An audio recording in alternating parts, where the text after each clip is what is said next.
cliffs are steep and crumbling. There are frequent landslides. This stretch of North Yorkshire is lashed by the stormy North Sea. Many a ship has been wrecked on this rocky coast. But when the tide goes out, a different and mysterious landscape is revealed.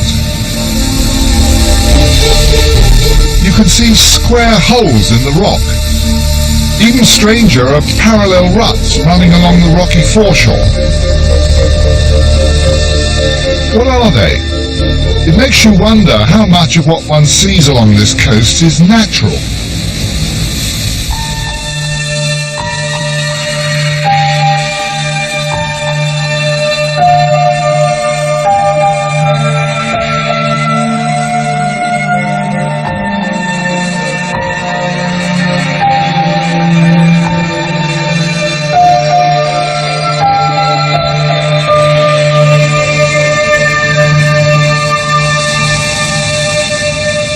As you explore this foreshore at Ravenscar, a few miles south of Whitby, you come across several sets of mysterious holes and ruts.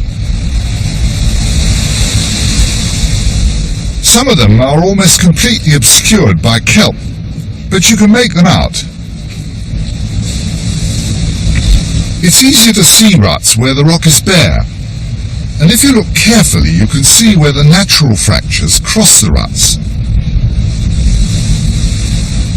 So it does suggest that they're man-made, and the holes are suspiciously regular in shape.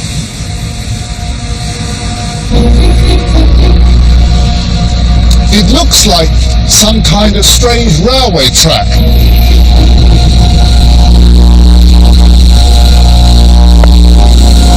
Looking at the cliff face, I could see traces of masonry. How much of this landscape is natural, and how much has been shaped by human hands? I went up the cliffs to investigate.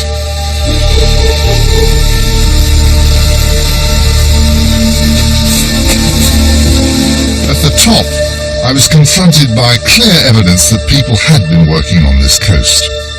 A huge quarry.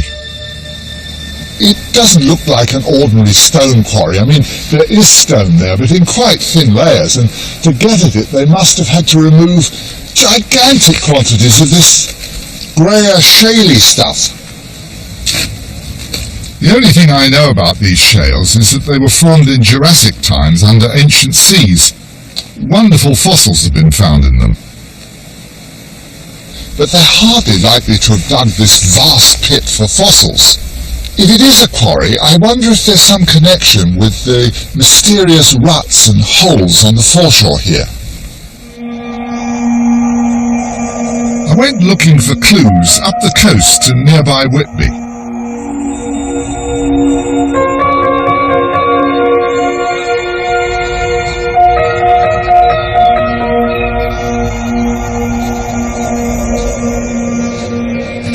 I found many traces of Whitby's past as a big and busy port.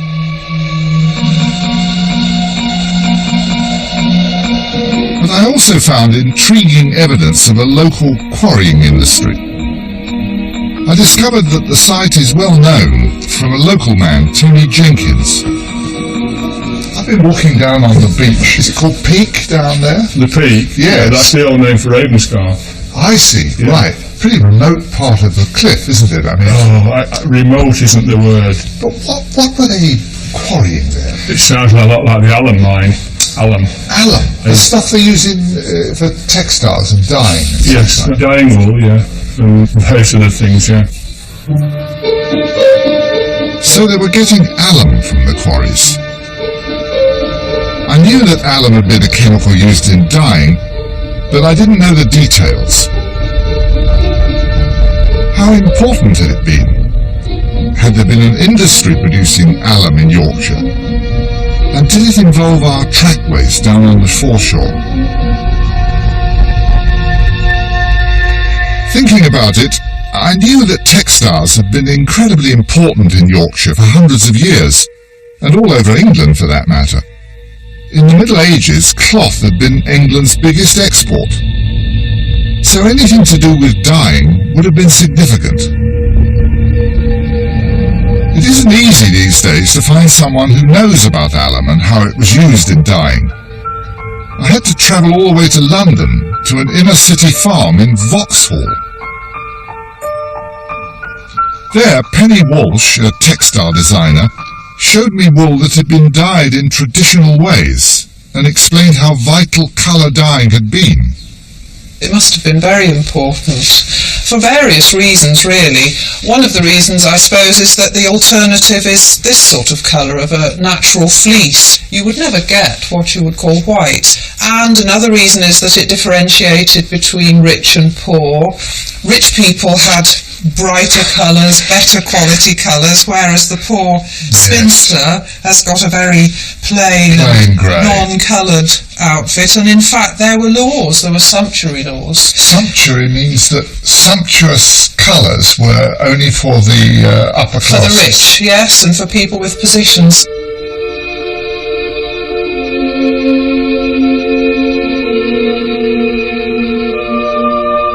Alum was the thread running through all the colours because it gave bright, it gave good quality, clear colours. Right across the range? Right across the colour range. These are the alum crystals, which first of all need to dissolve in some hot water so that... Alum was used as what's called a mordant. Cloth or yarn was soaked in it prior to dyeing. That goes into the mordant bath. That's the fabric. Right, this is a red dye from Brazil wood, which is another ancient dye stuff. That's a lovely colour. Beautiful colour, isn't it? Penny was going to dye two cloths, one treated with alum and one without, and compare them.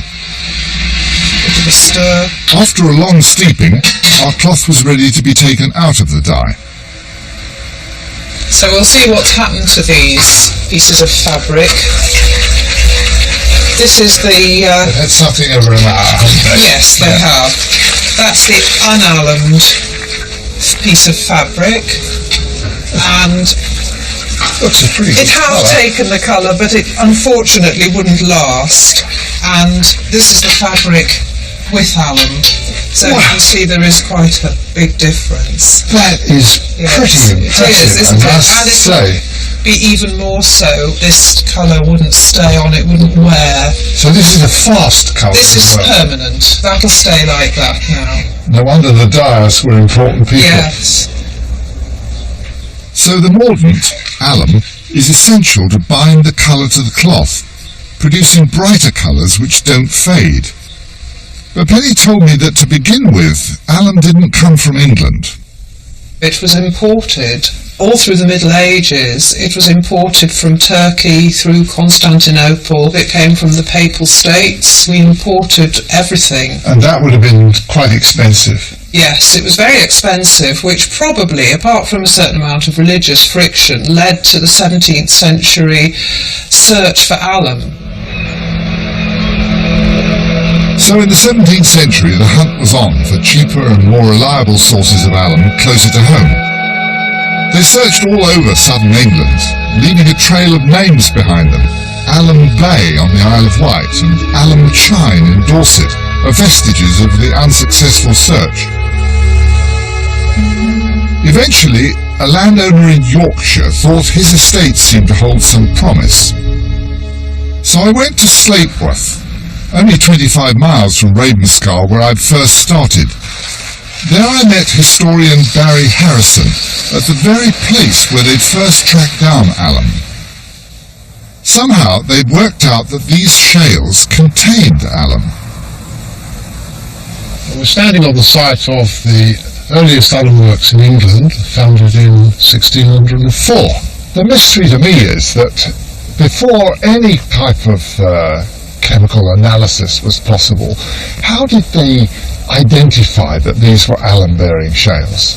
It was said that Sir Thomas Challoner, who owned most of the land around here, noticed that the grass was of a similar greenness here on his estate to what it was in those parts of Italy where the alum works were located. More likely, the shales that were found here are very similar to the shales that were already being used to make alum around Liège in what is now Belgium. So as early as 1604, while Shakespeare was writing some of his greatest plays, Britain's first chemical industry was getting underway in Yorkshire. How long were they producing alum here? Well, this particular site, probably only until the 1640s. Then various people started establishing new works on the coast. I suppose on the coast, the cliffs there would reveal the strata pretty clearly, and by then they must have identified the colour and the texture of the good, rich alum-bearing shales. Yes, it's exactly the same geological series as you're looking at here. Barry explained that within 50 years they'd found those same shales on the coast. I was intrigued by the crucial question of how they managed to extract the alum from the shale. This was long before chemistry had been developed as a science. So I headed back to Peak Quarry at Ravenscar where I'd started.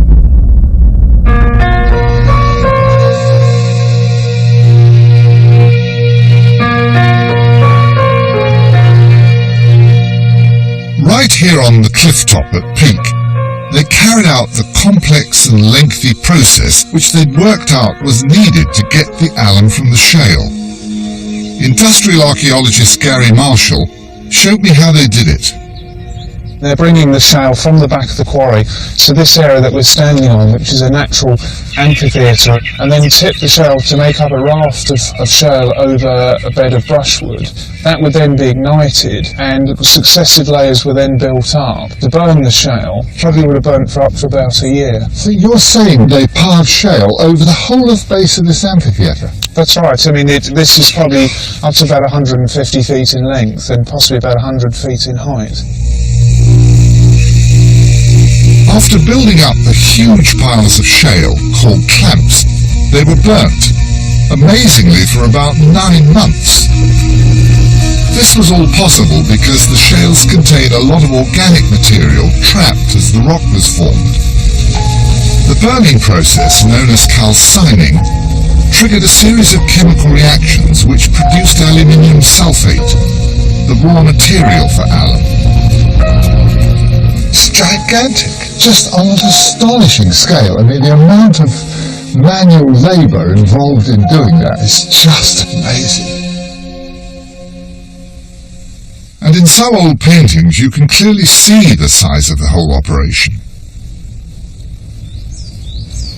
There are still bits of burnt shale lying around this site. So this shows the shale before and after it's been burnt. You can see quite clearly the difference between the raw grey shale and the red shale after the calcining process. Yeah. So that's the result of 9 months baking. That's right. And what do they do with it now? They would wash this calcined shale with water to create what was known as a raw alum liquor.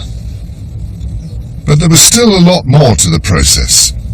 After soaking the shale for a month, the raw alum liquor was fed down a specially constructed ditch lined with timber. Well, at least it was a liquid. They didn't have to wheelbarrow it down. That's right. They were using gravity to carry this liquid about.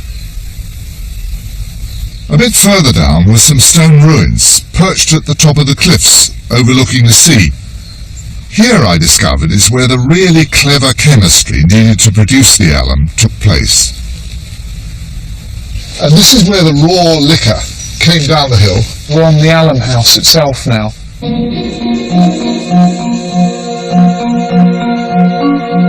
It went through a very rapid boiling.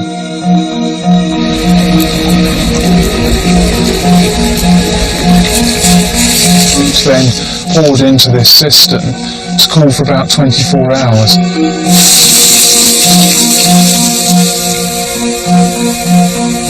And On this lower part of the site, they went through a second stage of evaporation. More boiling. More boiling, that's right. Yeah. All this boiling used prodigious quantities of coal, up to 10 tons for every single ton of alum produced. Gary told me the final step in creating the alum was to increase the alkalinity. Alkalinity. Alkalinity, yes, that's right. And the source of that alkalinity was actually human urine, rather bizarrely. And not just any old human urine, but it had to be stale so that the ammonia had already come out of the urine.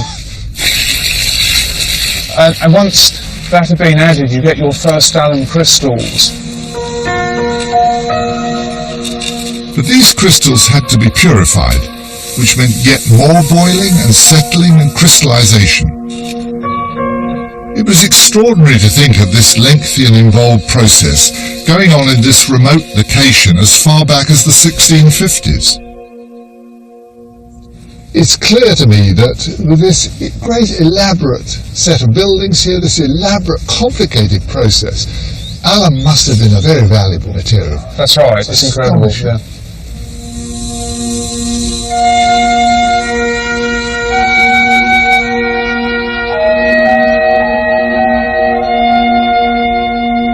I'm beginning to get a picture of how this system worked, how very different it would have been a few hundred years ago.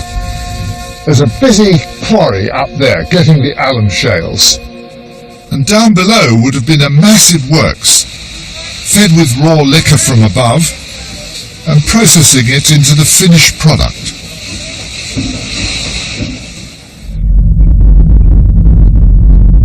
The scale of the operation at Peak made me wonder how far this industry spread. How big did it become? How much did it shape this part of the coast? Most of the area is now part of the North Yorkshire Moors National Park. I arranged to meet the park archaeologist, Graham Lee, at Saltwick Bay near Whitby. How big was this alum industry in this part of the world? Well, it stretched for about 25 miles along the coast and about 25 miles inland. It's a pretty huge industry then, really. It is. I mean, you can get some idea of the impact on the landscape. I mean, that nab was once connected to the land. So that was a headland. That was a headland. Now, clearly there has been erosion from the tide, but the alum quarry lies behind that, and a huge amount of material has been quarried away. I mean, overall along the coast, there are estimates that up to 25 million tonnes of shale and rock has been removed. As Graham took me to other alum works on precipitous cliffs, I could see that what at first sight seemed natural was a landscape that had been completely reshaped by this industry. What's remarkable is that all these works were in remote locations, far from roads or towns, but they weren't as inaccessible as it seems. The roads would have been too bad for wheeled wagons that were required at the alum works, but here they've got the sea, so they're coming in by boat, they're bringing the loads by sea. They could use sea transport, which in the 17th century was much better than overland.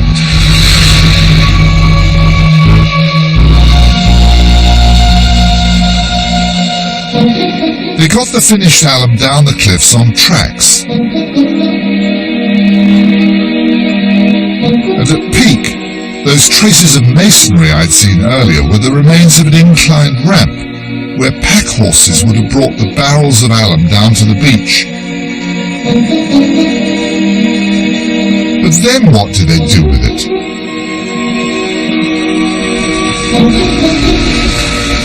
A couple of miles along the coast, where you can still drive down to the beach, Graham showed me.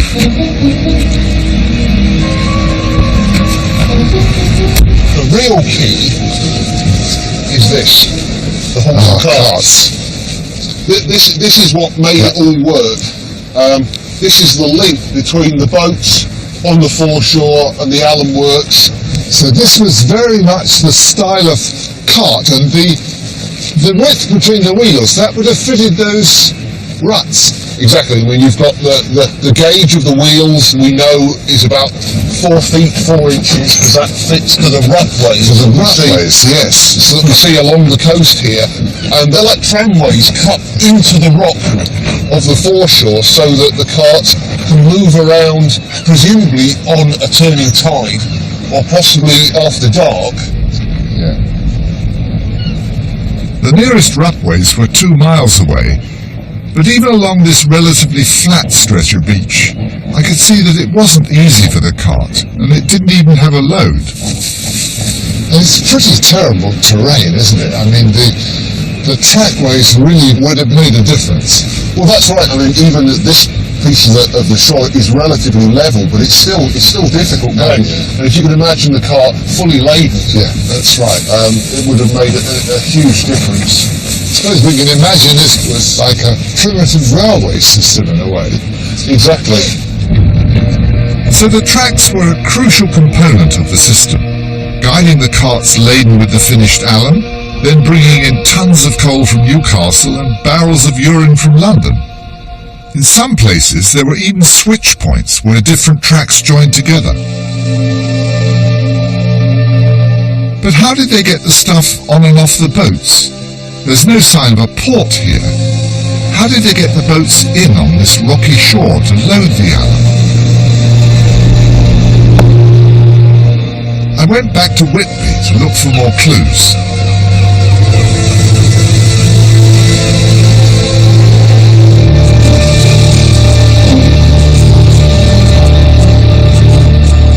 In the harbour there's a half-sized replica of the Endeavour, the ship from Whitby used by Captain Cook, the great 18th century explorer.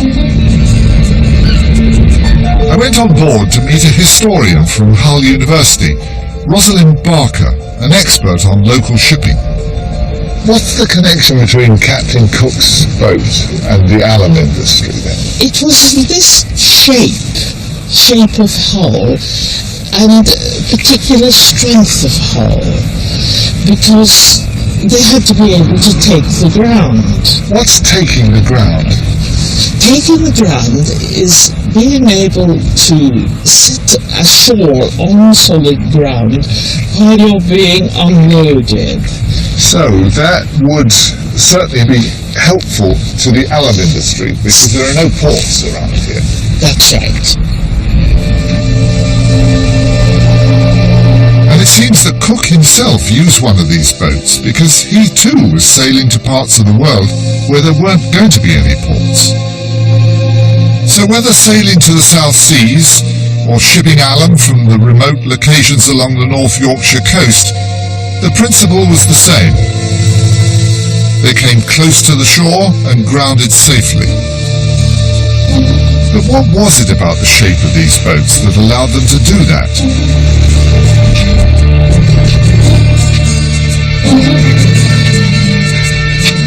Whatever it was had transformed Whitby's fortunes. In 1600 there were only 2 small boats owned in Whitby. By 1700 there were over 120, many of them relatively large ships, all carrying cargoes of alum. They could all take the ground, as they called it. To show how that was achieved, skipper Colin Jenkins found a sandy beach in Whitby Harbour and waited for the tide to drop.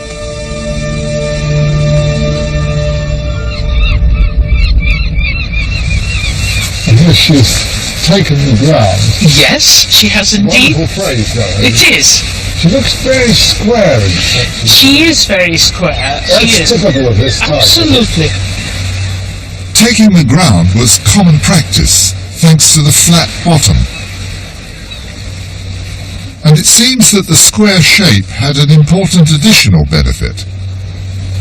They had to get as much on board as possible, but still allow easy movement through the sea. One can imagine carts going up alongside her yes. now. It's very easily. accessible.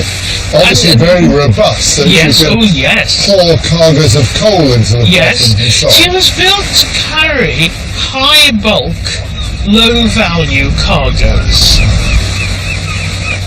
A sandy beach was one thing. grounding a boat of this size on a rocky foreshore was another. I headed back to Ravenscar and those tracks in the rocks to try to put the whole picture together.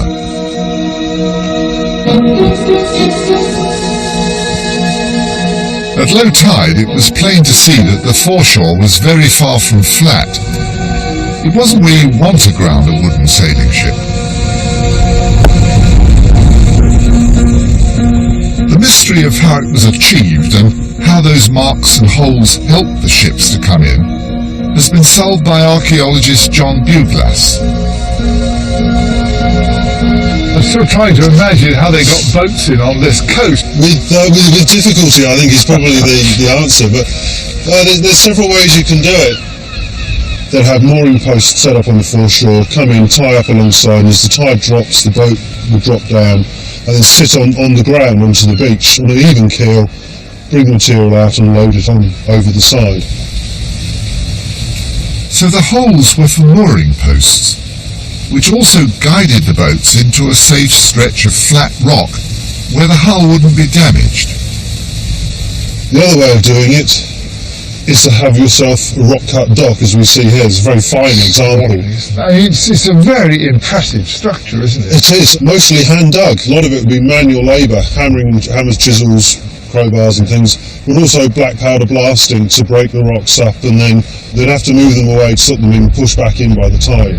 So they clear out this space. All this debris that's in here, this will be taken away because any high points would damage the boats as they settle down onto the bottom. Yeah. So the boats came in on the high tide and were beached at low tide. They would have had to race to unload and reload the vessel before the tide was back in again. It's easy to see why they built rutways to speed the journey across the rocks. Extensive system, isn't it? Very extensive, yes. So you have all these trackways converging down here. They're all running down, they're all focusing down onto the low water mark, so they can load and unload the boats in the minimum amount of time in that one working window you've got. They've just got to get it at low tide. Just got to get low tide, and they've got to shift everything that's up there down to there. When did they cut these? 17th century onwards, they develop as the industry develops itself.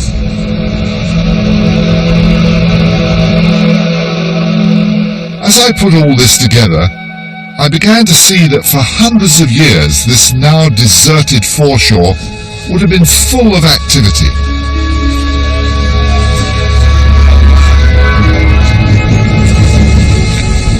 There would have been horses coming down the inclined causeway laden with alum, carts crisscrossing the beach, and boats moored up, unloading coal and urine, and the alum being swiftly loaded to beat the incoming tide.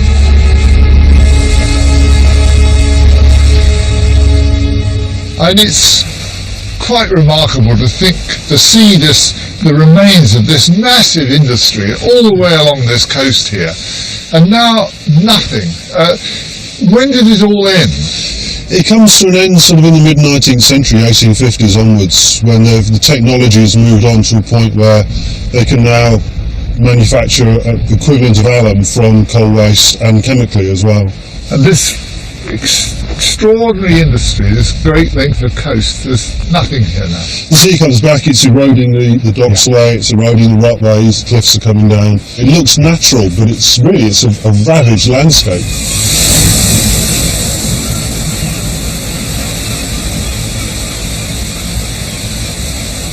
The rocks in these spectacular cliffs are full of fossils, including these beautiful ammonites, because they're vestiges of creatures that flourished for millions of years and now have vanished completely.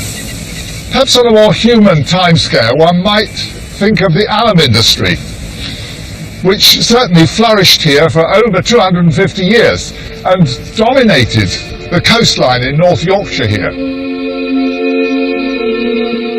Now this mighty industry has vanished, just like the ammonites. But the post holes, the rutways, the switch points, the quarries, the transformed landscape are still here, the vestiges of Britain's first great chemical industry.